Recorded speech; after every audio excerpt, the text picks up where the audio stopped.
ونعوذ بالله من شرور أنفسنا ومن سيئات أعمالنا من يهده الله فلا مضل له ومن يضلله فلا هادي له ونشهد أن لا إله إلا الله وحده لا شريك له ونشهد أن سيدنا وسندنا ونبينا وحبيبنا وكريمنا ورؤوفنا ورحيمنا ومولانا ومولانا ومولانا محمدا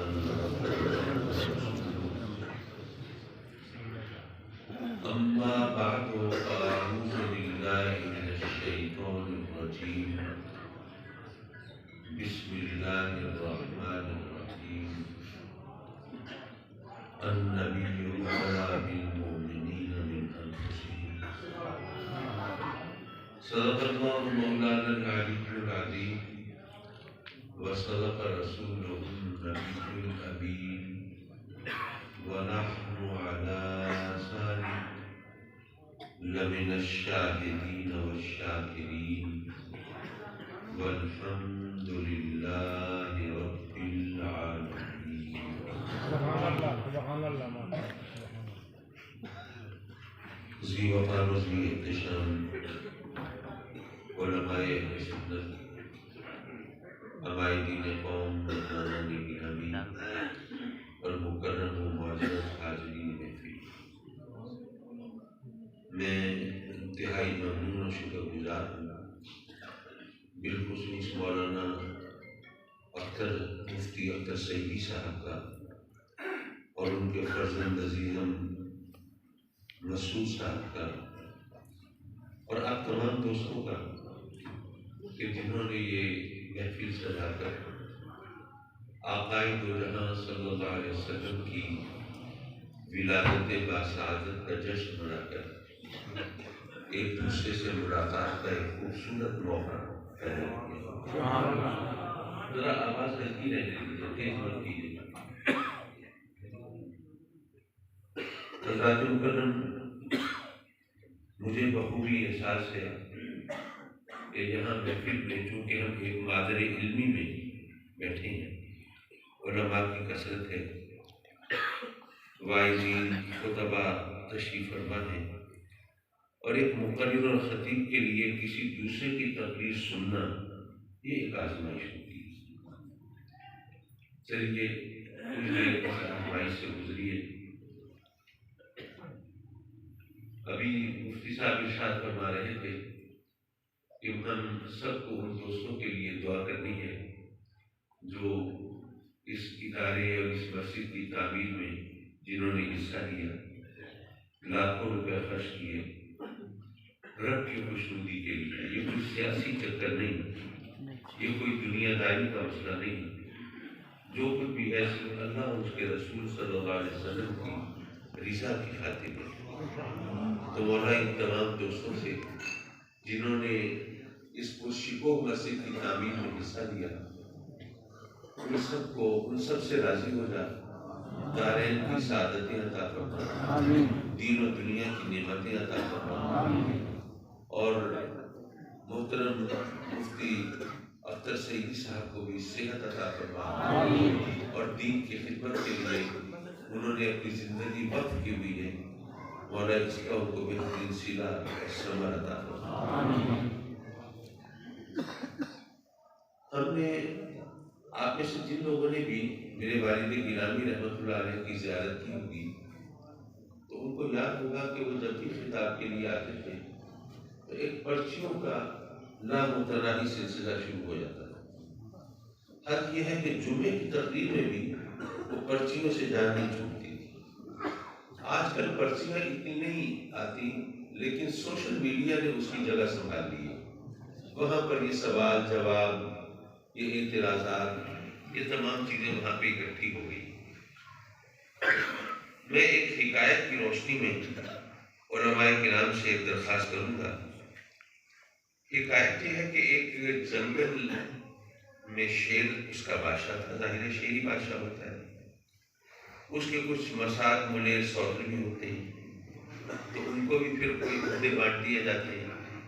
تو چیف جسٹس بھی اس کا کوئی عزیز تھا۔ تو ایک دن ایک گدھا ایک ینگ ٹائیگر سے، ایک نوجوان شیر سے بحث پڑا۔ گدھے کا کہنا تھا کہ گھاس جو ہے نیلے رنگ کی ہوتی ہے۔ اس ینگ ٹائیگر نے، اس نوجوان شیر نے کہا کہ کیا دماغ کی بات کرتا ہے، کوئی گھاس تو سبز ہوتی ہے۔ اور وہ جناب اس پہ تکرار شروع ہوئی، جھگڑا بنا، جناب معاملہ اتنا بڑھ گیا کہ کہنے لگے کہ نہیں جی یہ معاملہ یوں طے نہیں ہوگا، چیف جسٹس کے پاس جانا پڑے گا، عدالت سے فیصلہ کرنا پڑے گا۔ اب عدالت کی طرف چلے تو گدھے کی آواز کا تو آپ کو اندازہ ہے، دور سے چیختا چلاتا چلا آ رہا ہے، می لارڈ آپ جانتے ہیں نا گھاس نیلے رنگ کی ہوتی ہے، آپ نے دیکھی ہے نا گھاس نیلی ہوتی ہے، آپ کو پتہ ہے نا گھاس نیلی ہوتی ہے۔ اور چیف جسٹس نے اس کی چیخوں پکار سنی، جان چھڑائی، اچھا بھائی تجھے اتنا یقین ہے، تُونے دیکھی ہے تو گھاس نیلی ہی صحیح، فرق کیا پڑتا ہے؟ اب تو وہ گدھا بھی شیر ہو گیا، دیکھا جی چیف جسٹس صاحب بھی کہہ رہے ہیں گھاس نیلی ہوتی ہے، جناب یہ جو ینگ ٹائیگر ہے یہ کہتا ہے گھاس سبز ہوتی ہے، اسے سزا سنائیے۔ چیف جسٹس نے اس ینگ ٹائیگر کو سزا سنا دی کہ تم 3 دن تک کسی سے بات نہیں کرو گے، خاموش رہو۔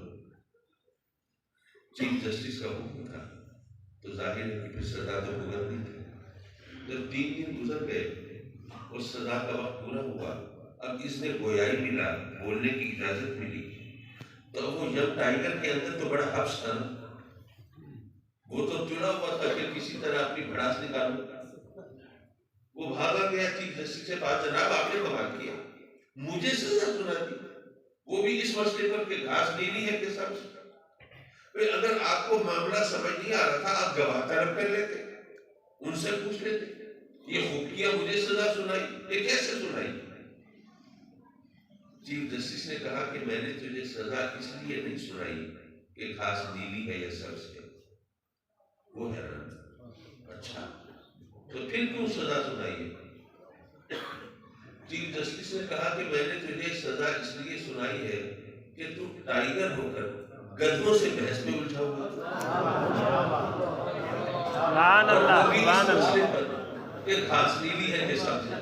کیا بات ہے، تجھے اللہ نے ٹائیگر بنایا ہے، تجھے قوت دی ہے، طاقت دی ہے، تجھے موقع دیا ہے، صلاحیت دی ہے، تو اس جنگل کی تعمیر و ترقی کے لیے کام کر، اپنا حصہ ڈال، اور تو جناب گدھوں سے بحث کر رہا ہے کہ گھاس نیلی ہے کہ سبز ہے، پھر تجھے سزا ملنی چاہیے۔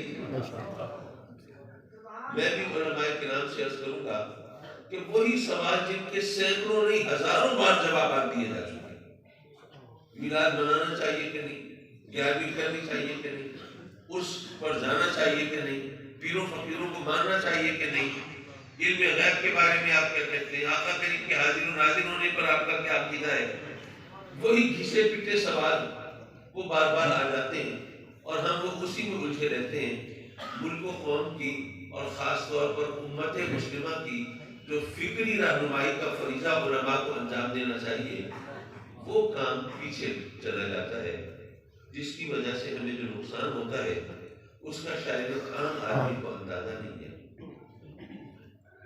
میں کوئی انٹرنیشنل پالیٹکس نہیں چھیڑنا چاہتا ہے یہاں پہ، لیکن آپ کو صرف متوجہ کرنے کے لیے، احساس دلانے کے لیے، آپ جانتے ہیں کہ آج کل مسلمانوں کا خون کتنا عرضہ کر دیا گیا۔ عراق کی مثال آپ کے سامنے ایک سٹوری فیبریکیٹ کی گئی، ایک کہانی ڈالی گئی کہ عراق کے پاس وہ Iraq has weapons of mass destruction, Iraq کے پاس بڑے وسیع پیمانے پر تباہی پھیلانے والے ہتھیار موجود ہیں۔ اگر عراق کو لگام نہ ڈالی گئی، اگر اس سے وہ ہتھیار نہ چھینے گئے تو یہ دنیا کی تباہی کے لیے ایک بہت بڑا خطرہ ہے، دنیا سلامت نہیں رہ پائے گی، اس سے فوراً یہ ہتھیار لے لیں۔ اب وہاں پہ حملہ کر دیا گیا، اتنا خوبصورت ملک اس کو کھنڈر بنا دیا گیا، وہاں پر لاکھوں عراقی نوجوانوں کو، باشندوں کو وہ شہید کر دیا گیا۔ جو لاکھوں لوگ شہید ہوئے وہ اپنی جگہ، لاکھوں بچے، شیرخوار بچے، دودھ پیتے بچے، دودھ نہ ملنے کی وجہ سے موت کے گھاٹ اتر گئے۔ اللہ اکبر۔ اور جب انہوں نے اپنی منمانی کر لی تو وہاں پر کوئی بھی ایسا ہتھیار نہیں ملا۔ جب نہیں ملا تو کسی شخص نے آ کر کسی ٹی وی چینل پر ایک معذرت کا جملہ تک ادا نہیں کیا کہ جی ہم سے غلطی ہو گئی، مس کیلکولیشن ہو گئی، ہم شرمندہ ہیں، ہم نے یہاں بڑی تباہی پھیلا دی ایک غلط فہمی کی وجہ سے، ہم معذرت خواہ ہیں۔ کسی نے ایک جملہ معذرت کا کہنا گوارا نہیں کیا۔ یہ ہے اس وقت مسلمانوں کے خون کی اوقات اور حیثیت غیر مسلموں کی نظر میں۔ تو ہمیں اس کا توڑ کرنا ہے۔ وہ دراصل اسلام کو اور مسلمانوں کو خوف اور دہشت کی علامت بنا کے سامنے لا رہے ہیں۔ تو ہمیں اس کا توڑ کرنا ہے، بتانا ہے کہ اسلام جو ہے وہ تو رحمت کا مذہب ہے، سلامتی کا مذہب ہے۔ اب مشکل یہ ہو جاتی ہے کہ ہم بجا طور پر کہتے ہیں کہ جی ہم اس رب کے نام کا کلمہ پڑھتے ہیں جو رب المسلمین نہیں ہے، رب العالمین ہے، اور اس نبی کے نام کا کلمہ پڑھتے ہیں جو صرف مسلمانوں کے لیے رحمت نہیں ہے بلکہ العالمین کے لیے رحمت ہے۔ لیکن ہماری یہ تمام باتیں وہ بیکار ہو جاتی ہیں جب کوئی تخریب کار اور دہشت گرد پکڑا جاتا ہے اور اس کا تعلق کسی نہ کسی مذہبی تنظیم سے نکل آتا ہے۔ اب آپ زبانی طور پر کہتے رہیں کہ نہیں کہ اسلام تخریب کاری کا مذہب نہیں ہے، کوئی دہشت گردی کا مذہب نہیں ہے، اسلام تو سلامتی کی بات کرتا ہے، اسلام تو امن و عاشقی کا درس دیتا ہے، اسلام تو ہمیں ایک دوسرے سے محبت کرنے کا سلیقہ اور قرینہ سکھاتا ہے۔ لیکن جیسا واقعہ سیالکوٹ میں ہوا سری لنکن کے ساتھ، ایسے واقعات ہوں تو پھر ہم کیسے سمجھا پائیں گے کہ نہیں؟ کیونکہ انگلش میں کہتے ہیں کہ actions speak louder than words. جو عمل کے ذریعے پیغام جاتا ہے وہ زیادہ مؤثر ہوتا ہے زبانی کلامی پیغام کے مقابلے میں۔ تو ہمارا عملی پیغام جو جا رہا ہے وہ زیادہ اچھا نہیں ہے۔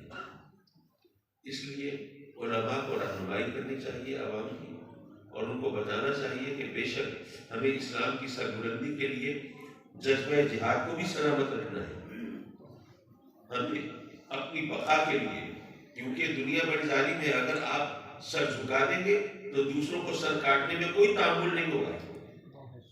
اس لیے آپ کو اپنی طاقت تو منوانی پڑے گی، لیکن اس انداز سے منوائیے کہ آپ پر تخریب کاری اور دہشت گردی کا لیبل نہ لگے۔ معاف کیجیے، میں نے کچھ تھوڑی سی بھڑاس نکالنے کی کوشش کی، کچھ لوگوں کی سمجھ میں آئی ہوگی، کچھ کی سمجھ میں نہیں آئی ہوگی، لیکن کم از کم آدمی اپنے ضمیر کے سامنے مطمئن ہوتا ہے کہ میں نے ایک پیغام دیا ہے۔